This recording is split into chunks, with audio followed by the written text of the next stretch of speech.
यदि आप कभी इंदौर खंडवा रेलवे रूट पर गए हों तो आपको पातालपानी यानी काला पानी स्टेशन पहुंच ट्रेन कुछ देर के लिए थम गई होगी।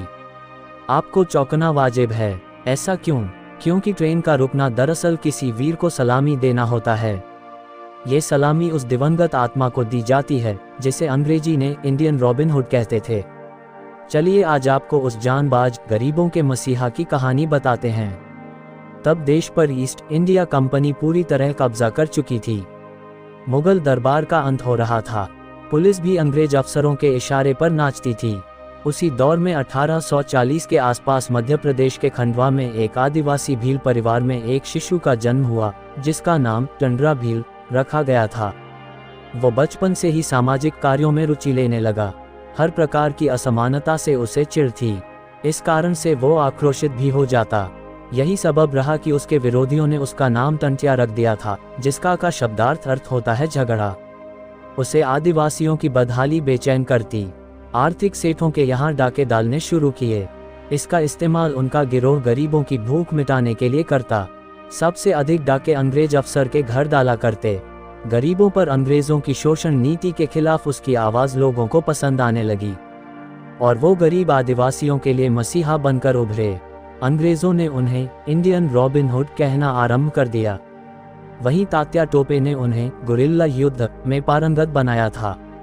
अंग्रेजी दास्ता के विरुद्ध आदिवासी संघर्ष 1757 के बाद ही शुरू हुआ। आदिवासियों के विद्रोहों की शुरुआत प्लासी युद्ध 1757 के ठीक बाद ही शुरू हो गई थी।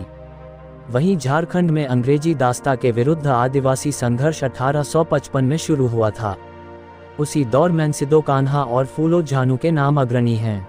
इधर सन 1857 से लेकर 1889 तक टंटिया भील ने अंग्रेजों के नाक में दम कर रखा था। वो अंग्रेजों पर हमला करके किसी परिंदे की तरह ओझल हो जाते थे।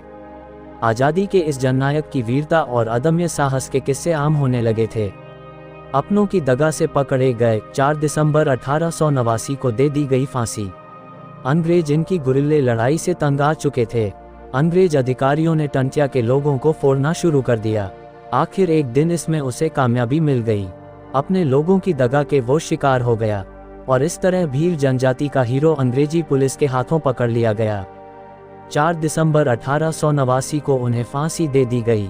अंग्रेजों ने शव को खंडवा रेल मार्ग पर स्थित पातालपानी यानी काला पानी रेलवे स्टेशन के पास ले जाकर फेंक दिया, जहां आज समाधि स्थल है और रेल भी सम्मान में थोड़ी देर के लिए रुक जाती है।